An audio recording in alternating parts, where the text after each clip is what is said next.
In Genie Builder, a binding is a reactive variable that can be attached to a UI component to store its state information.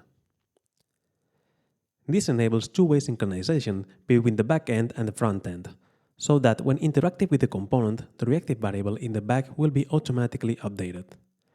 And when changing the variable in the Julia code, the update will be reflected in the browser. Thanks to its synchronization, you can watch reactive variables and run snippets of code when they change. Once you've declared a reactive variable in the Julia code, you can bind it to a component using the visual editor. Select the component, and in its Properties menu, you will find the Data Binding field if the component is interactive.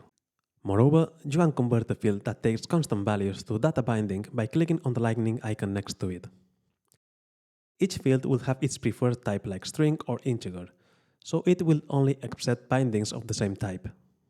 Finally, you can find the list of available bindings and their type in the Bindings panel. Here, if you drag a binding from the list onto the canvas, a menu with suggested components for that type will appear. Click on one and it will be added to the UI.